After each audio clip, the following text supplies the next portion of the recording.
That brings me to the third segment, also connected with India's growth march. This milestone exemplifies the spirit of Sankalpa se Siddhi, the journey from resolution to realization. It strengthens our shared goal of empowering youth and enabling innovation-led growth through education leading to Vikasit Bharat. I congratulate the leadership of all 5 universities, the government of Maharashtra, SIDCO, UGC and other agencies.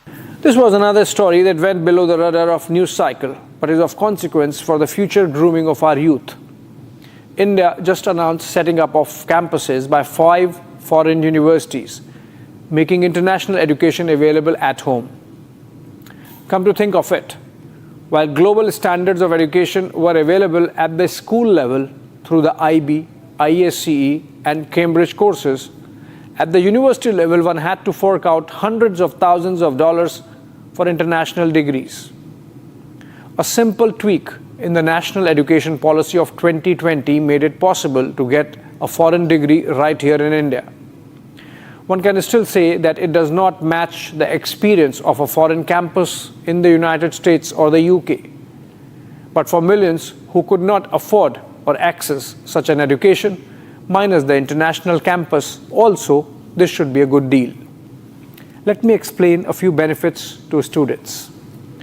You get a foreign university degree with a curricula at par with what the same universities are offering in their home countries.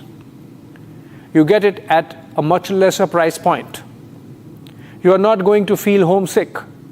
There are no visa issues, no racism to handle. These universities hopefully would bring in foreign faculty so the overall standards would improve.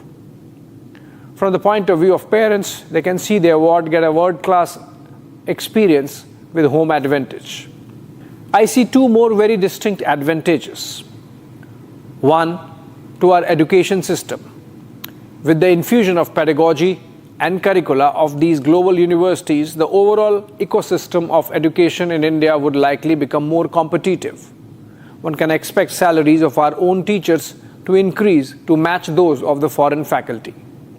2, and a very important one, we would be saving forex reserves to the tune of anything between $70 to 80 billion annually. Here's the math.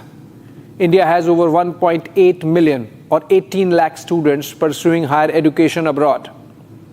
About half of them are concentrated in 5 countries: the United States, Canada, Australia, United Kingdom and Germany.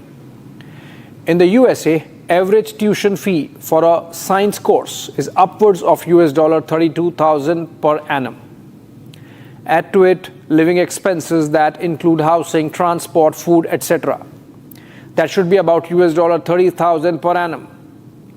With miscellaneous expenses on books, periodicals, insurance and recreation, that should be upwards of $70,000 for studying in the United States. The numbers could vary in other countries as seen in the graphics.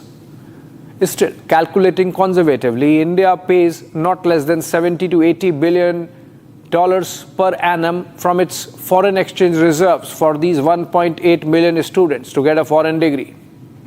For sure, not all of it, but a good sum can be saved if foreign universities set up campuses across India. The picture is improving fast and yet is not flattering. In the World University Rankings released this week, with our best performance in over a decade, we have 54 of our higher education institutions in the list of World Top 1500. While this is a big jump from just 11 in the year 2014, when India joined this ranking system, it is still a long way to go. None of India's 54 are in top 100 this year. China has 5, while the United States has 32 of its universities in the top 100. Goes without saying, if some of those set up their satellite campuses in India, recruit both locally and globally, and if our students can take advantage of their cutting-edge education system at a fraction of a cost and without the visa hassles, it's a win-win for all. Another drawback of Indian campuses is the international students ratio, which is much lower than world standards and consistently going down, which means that not enough foreign students are interested in an Indian degree. Also, In terms of the faculty-student ratio, none of our 54 universities on the list are even in top 500. This is an area which might get addressed naturally, with foreign campuses acting as catalyst for overall quality improvement. This step should facilitate a two-way flow of ideas and talent.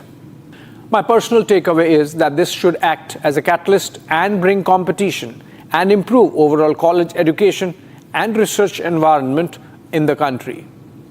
The cross-pollination of ideas would make for a healthy rise in standards. Thanks for watching.